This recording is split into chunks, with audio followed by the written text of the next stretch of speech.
pourquoi tu as peur, de quoi tu as peur concrètement. Et une fois que tu as réussi à identifier ça avec beaucoup de précision, se demander qu'est-ce que je peux faire pour faire en sorte que cette peur elle soit minimisée ou que j'arrive à la dépasser parce que j'ai pris en compte tout ce que cette peur elle me dit, quoi. Exactement. Moi, ce que je fais généralement quand j'arrive pas à sortir un nouveau truc, par exemple, je pense à une bonne offre ou quoi que ce soit, j'ai un tableau à côté de moi. Je prends une demi-heure, facile, une bonne grosse demi-heure, je me pose calmement et j'écris simplement. Ok. Très honnêtement, être honnête avec soi-même en fait. Se dire, ok, pourquoi je fais pas ça? Parce que soit je suis fainéant sur ce point-là, comment je fais pour le tacler? Pourquoi j'ai peur de ce point-là? Parce que j'ai peur du regard des autres, tu vois, ce genre de choses. Comme c'est une autopsychanalyse, je sais pas. C'est clair. C'est vrai que c'est un vrai travail de réflexion et je suis très content que tu dises d'être honnête avec soi-même parce que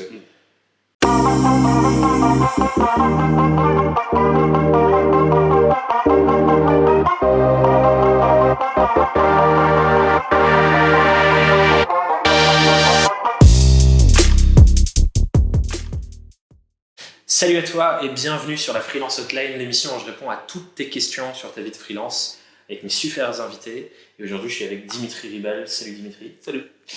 On va répondre aujourd'hui à la question de Sylvain. Sylvain qui est étudiant en art appliqué. Et déjà, bravo Sylvain de te poser le genre de questions que tu nous poses aujourd'hui en études. Nous, ce n'était pas du tout notre cas. Donc c'est déjà une super nouvelle. Et je vais lire ta question et l'ordinateur est là-bas. En gros, ta question c'était comment se convaincre qu'on va réussir à percer et se faire un nom dans son secteur d'activité. Parce que toi, ce que tu partageais, c'était ça te fait peur de se dire que l'on se lance dans un truc où peut-être on n'y arrivera pas, on ne peut pas atteindre nos objectifs et avoir le succès qui nous permettra de vivre convenablement. Et ce qui est intéressant, c'est que du coup, Sylvain, il est étudiant en art appliqué, donc effectivement, c'est un vrai domaine compétitif, l'art. Je ne sais pas ce que tu veux faire, Sylvain, après, mais effectivement, c'est une bonne question. Qu'est-ce que tu en penses, Dimitri, toi? Déjà, bravo pour cette réflexion. J'ai été à milieu de ce type de réflexion. C'est clair. On a parlé dans le podcast précédemment. C'est d'avoir avec compte une certaine sécurité. À partir de là, une fois, généralement c'est la rémunération, une certaine sécurité en termes de rémunération. Et derrière, justement, tu peux te permettre d'échouer. Donc, lance-toi dans ce que tu veux faire, te positionner, etc. Et il faut que tu aies foi en toi aussi, dans ton projet. En te disant pas, j'ai pas de résultat pendant 3 mois, j'abandonne. Tous 6 mois. Mais après, si tu as augmenté de 5%, c'est dire qu'il y a peut-être quelque chose. Mais dans quel cas, il faut se remettre en question, revoir le format, changer d'angle et derrière accélérer. Je pense effectivement le premier pas, comme tu dis, c'est clairement de se demander comment est-ce que je peux, surtout quand on est freelance, mettre en application mes compétences dans une forme, une offre ou quelque chose qui me permet rapidement d'avoir cette sécurité dont tu parles et cette stabilité. Souvent, ce qu'on dit, et on en parlait dans le podcast, c'est trouver une forme de récurrence avec des clients où tu peux exécuter la même chose tous les mois, avoir un paiement tous les mois avec certains clients. Et une fois effectivement que tu as cette sécurité de base, réinvestir ton temps disponible dans des projets pour te positionner sur ton secteur, sur ton sujet, ce qui est un peu ce qu'on a fait tous les deux au final avec tout le contenu concret. C'est ça. Ça permet d'avoir un matelas de confiance qui permet de générer régulièrement en fait, compte les prospects. Et derrière, qui se transforment, qui ne se transforment pas. Et derrière, justement, pour pouvoir de plus s'occuper de cette partie-là. Finalement, de prospection, etc. C'est les clients qui viennent à toi.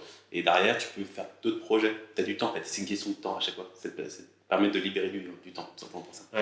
Parce que l'autre sujet que je vois, effectivement, c'est nous deux, ça fait non plus pas tant de temps de ça qu'on crée du contenu. Moi, par exemple, le podcast, je l'ai lancé il y a moins d'un an. C'est il y a moins d'un an que j'ai lancé ce podcast. C'était avril dernier, je crois. Avril ou mai dernier. Ça fait longtemps que je... Et tu vois, finalement, en moins d'un an, genre 1 an et demi que je créais du contenu, avant je faisais pas de podcast, mais en moins d'1 an avec ce podcast, que c'est ça qui a vraiment fait la différence pour moi, j'ai réussi à me positionner sur le sujet du freelancing comme une référence. Et le cas est, aujourd'hui les gens rentrent dans ce formulaire pour poser des questions sur la Freelance Hotline parce qu'ils se disent, et ils voient la preuve tous les jours avec tout le contenu que je crée, que j'ai des réponses à apporter à ce genre de personnes. Et Sylvain, je pense que c'est un truc important et intéressant à se dire aussi, c'est que si tu trouves un endroit où tu es vraiment à l'aise, où tu as vraiment une expertise à apporter et que tu arrives à délivrer, on parle de distribution de contenu tout à l'heure, c'est là où tu vas pouvoir te positionner aussi. Et je pense que le fondement de ça, et c'est encore une fois ce dont on parlait dans le podcast, donc on va écouter le podcast qu'on a fait ensemble, c'est te mettre dans une posture où tu réponds aux questions que les gens avec qui tu as envie de travailler se posent. Pour le coup, c'est vraiment une question d'état d'esprit. Il faut évaluer ses peurs, ses craintes. Une fois que tu les as évalués, comment justement pallier, comment réussir à surmonter ces craintes pour les mettre au calme, et toi derrière pouvoir proposer ce que tu as besoin de proposer sans te dire que j'ai une limite vis-à-vis de moi-même finalement à cause de ces peurs. Une fois que tu les as mis au pas, tu peux commencer à construire. Mais généralement la première crainte c'est vraiment le côté financier parce que c'est ce qui permet de... Mais c'est vrai que tu as raison, là ce qu'on s'est dit genre, dans ces premières minutes de ce contenu, c'était des réponses très terre à terre, genre concrètes d'action, genre sécurise-toi financièrement, crée du contenu. Mais je pense que peut-être Sylvain, le vrai fond de ta question, c'était le côté état d'esprit. Comment est-ce que je peux aller au-delà de ma peur d'échouer pour avancer sur le projet, quoi. Et comme tu dis, je pense déjà le fait d'identifier concrètement c'est quoi cette peur, c'est un bon point de départ. Ouais, c'est vraiment abstrait, ça peut paraître abstrait, mais c'est un travail qu'il faut faire sur soi-même. Je comprenais pas quand ma grand-mère me disait ça, pour faire un travail sur toi-même. Mais grand-mère, ça veut dire quoi? Et finalement, ça y est, je suis assez vieux pour le comprendre. Et finalement, il faut se poser et évaluer ce qui te bloque. Et pas se dire, ouais, ça ne fonctionne pas parce que il y a toujours une raison derrière. Ça vient jamais de nulle part. Tu n'arrives pas à passer à l'action, c'est que tu as peur de regarder les autres, parce que tu as peur de perdre ton temps. Bref, il y a toujours une raison. Il faut te poser dessus. Peut-être commencer, Sylvain, par. Et les autres qui se reconnaissent dans la question de Sylvain aussi, c'est écrire pourquoi tu as peur, de quoi tu as peur concrètement. Et une fois que tu as réussi à identifier ça avec beaucoup de précision, se demander qu'est-ce que je peux faire pour faire en sorte que cette peur elle soit minimisée ou que j'arrive à la dépasser parce que j'ai pris en compte tout ce que cette peur elle me dit, quoi. Exactement. Moi, ce que je fais généralement quand j'arrive pas à sortir un nouveau truc, par exemple, je pense à une nouvelle offre ou quoi que ce soit, j'ai un tableau à côté de moi. Je prends une demi-heure, facile, une bonne grosse demi-heure, je me pose calmement et j'écris simplement. Ok. Très honnêtement, être honnête avec soi-même en fait. Se dire, ok, pourquoi je fais pas ça? Parce que soit je suis fainéant sur ce point-là, comment je fais pour le tacler? Pourquoi j'ai peur de ce point-là? Parce que j'ai peur du regard des autres, tu vois, ce genre de choses. Comme c'est une autopsychanalyse, je sais pas. C'est clair. C'est vrai que c'est un vrai travail de réflexion et je suis très content que tu dises d'être honnête avec soi-même parce que ce que tu as dit là, je suis feignant sur ce point, c'est difficile de se dire à soi-même ouais, là je procrastine, là je suis feignant, là je vais pas faire les trucs difficiles parce que j'étais pas prêt à le faire ou parce que je me pousse pas et parce que je me force pas à le faire. Et je pense que c'est ce niveau d'authenticité et d'honnêteté avec toi-même qui te permet de dépasser ces blocages-là. Parce que tant que tu te bullshit à toi-même et que tu te racontes pas la vraie chose qui est vraiment au fond et que tu veux pas regarder, c'est impossible de dépasser ces blocages en fait. En réalité, la plupart du temps, notre pire ennemi. C'est de ne pas se connaître, ça veut dire laisser libre cours à tous les trucs sans maîtrise. Tu dis, ouais, bon, là, j'ai pas trop envie. Ça, c'est le truc. C'est de l'enfer. Quand tu maîtrises pas l'envie, la motivation, c'est très compliqué. Encore une fois, la question de motivation, c'est différent pour chacun, mais généralement, ça se résout toujours de la même façon. Avoir un système. Alors, tu te lèves, tu fais ton café, ensuite tu vas prendre ta douche, ensuite tu allumes ton ordinateur, ensuite tu lis un truc. Bref. Les rituels, quoi. Exactement. C'est vrai que c'est un sujet hyper intéressant. La ritualisation, c'est pour moi une manière ultra puissante de faire en sorte que ton cerveau se concentre sur les choses qui sont vraiment essentielles et pas sur les micro-détails qui te prennent beaucoup d'énergie et de temps au quotidien. C'est je trouve ça passionnant. Ce qui est recherché dans le marketing, l'automatisation à chaque fois. C'est vrai. Comment juste parler à ses clients sans justement aller les chercher, etc. Les rituels, c'est ça, les habitudes, ça permet de libérer de l'espace de cerveau pour faire des choses qui sont moins importantes. Un truc que je pourrais te recommander, Sylvain, aussi, je suis pas un grand expert sur le sujet, mais moi personnellement, ça m'a vraiment aligné et permis de me poser, de prendre du recul sur toutes les choses, mes angoisses, mes peurs, etc. C'est la méditation. Je sais pas si tu médites, toi, Dimitri. J'essaie d'être régulier, c'est un peu plus compliqué. Ouais, c'est dur, hein. Ouais. Moi aussi, c'est pas évident, mais je me rends compte à quel point, quand je le fais et que j'ai une routine là-dessus, ça met tout dans un contexte différent, en fait. Je suis tellement plus posé, équilibré, tranquille dans mes avancées, les choses me font moins peur, je les prends moins pour des montagnes, et juste j'avance, quoi. Et ça, je pense que c'est... En fait, c'est pas la méditation en tant que telle, mais c'est ce que ça te permet. Ça te permet de t'entraîner à observer tes pensées et ce qui se passe dans toi. Exact. Et du coup, tu observes tes peurs et elles te font moins peur parce que tu te rends compte que c'est juste des pensées qui traversent ta tête. Mais c'est comme se regarder dans un miroir. C'est vraiment très chelou à faire. Je l'ai fait. Je sais plus où j'ai chopé cette technique, où je l'ai eu. Tu te mets devant ton miroir et tu te regardes pendant 20 minutes, une demi-heure, 40 minutes. Incroyable. Genre, tu te regardes. Tu te vois plus avant. Tu changes de phase en fait. Mais si t'as pas essayé, essaie de le faire. Pendant 30 minutes, 40 minutes. Genre, essaie d'avoir un environnement calme et tu te regardes. Ah ouais, ça doit être intense quand même. Tu vas complètement phaser. Mmh. Mais c'est super intéressant justement. On te dit de faire des trucs très bizarres, Sylvain, là. Hein. Regarde-toi dans la glace pendant 40 minutes. Ouais, pour le coup, si t'as un samedi de libre, ouais, voilà, fais ça. Filme-toi en train de le faire. Regarde. Non, mais c'est un sujet hyper intéressant. On ne prend pas en parler beaucoup, mais si on veut être pragmatique, parce que si tu veux vraiment avoir des clés pour avancer, c'est déjà instaure-toi, connaître ce qui te permet d'être en sécurité, basique, parce que c'est la première étape. Et derrière, il faut que tu aies la foi dans ton projet et pousse. Même si tu n'as pas de résultat au début, attends au moins 3-4 mois, voir si tu peux avoir des embryons de résultats. Et une fois que tu as des embryons de résultats, tu vois ce qui a fonctionné, pourquoi ça a fonctionné sur les 1% de l'audience à laquelle tu la proposes, et tu tritures, et tu fais des essais. C'est ce qu'on fait beaucoup en marketing, en publicité. On fait des sessions. Tu testes, tu analyses, tu fais une nouvelle hypothèse, tu retestes, tu avances. Tu fais une publicité, tu as plein d'assets différents, tu testes, tu retestes. Je vais juste regarder le temps que ça fait. On dépasse 6 ans, parce que... Ah, ça va, on est large, ça fait que 10 minutes. Donc ouais, test and learn, clairement, je pense que c'est un vrai truc important. Ouais. Et surtout, t'as rien à perdre. Surtout quand tu débutes, t'as rien à perdre. Mais un truc qui va avec ça, effectivement, avec la foi en ce projet dont tu parles, c'est l'importance de l'alignement avec toi-même et que tu sentes que tu es au bon endroit, tu vois. Parce que je pense que souvent les gens qui, au fond d'eux-mêmes, savent qu'ils sont pas en train de contribuer et de faire le truc qu'ils veulent vraiment faire, forcément c'est beaucoup plus facile de lâcher et de perdre confiance et de vouloir pas dépasser les challenges parce que au fond tu sais que t'es pas au bon endroit, tu vois. C'est quelque chose qu'on retrouve aussi beaucoup dans le salariat aujourd'hui. Ouais, c'est vrai. J'ai pas mal discuté avec des clients justement qui me disent je suis des salariats parce que finalement j'étais là juste à remplir des Excel alors que je sais faire du social media mais je remplis que des Excel, faire des présentations PowerPoint. Ouais, voilà, ça te parle pas quoi.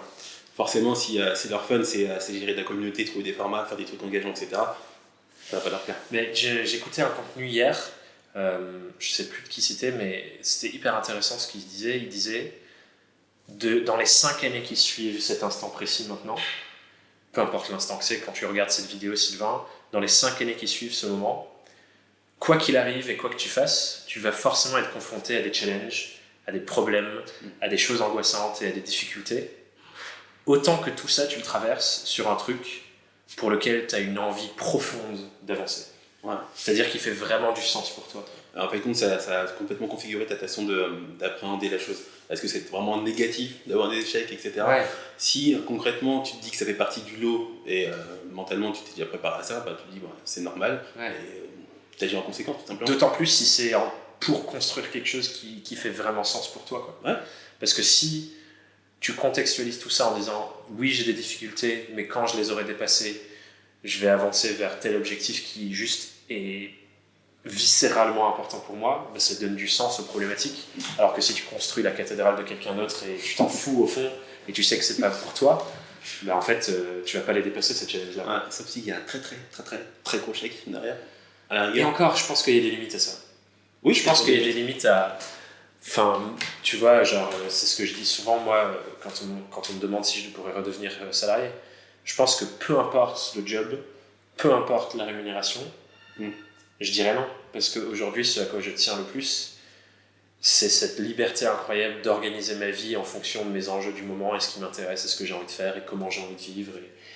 Et une fois que tu as atteint cette structure et cette sécurité de base dont on parle depuis le début, et que tu as accès à cette liberté-là, où tu sais que quoi qu'il arrive, t'es pas dans la merde, t'es pas à la rue, c'est incroyable de goûter à ça. Donc quand tu te lèves le matin, tu te dis ça va bien se passer. Et t'es pas. Comment je vais trouver mes clients. T'es plus dans ce stress de la course, quoi. Et t'es dans cette assurance de te dire je suis à ma place, je sais ce que je fais, je sais que je peux trouver des clients et de la rémunération si un jour j'en ai vraiment besoin du jour au lendemain, et j'avance dans mes projets, quoi. Et ça permet de gagner en qualité. Un dernier truc que je voudrais ajouter pour Sylvain, c'est sur ces exercices qu'on se disait là, d'apprendre à mieux te connaître, mieux apprendre tes peurs, identifier, faire ce travail de développement sur soi. Un truc, encore une fois, que je trouve vraiment puissant sur ça, c'est écrire et tenir un journal. Moi, c'est un truc que j'ai fait à un moment pendant longtemps. En ce moment, je suis dans une période un peu chaotique de ma vie, donc j'arrive pas à tenir le rythme. Mais j'écrivais tous les matins, c'était dans mon rituel matinal où j'écrivais sur comment je me sentais par rapport à la journée que j'ai passée hier et la journée qui se préparait.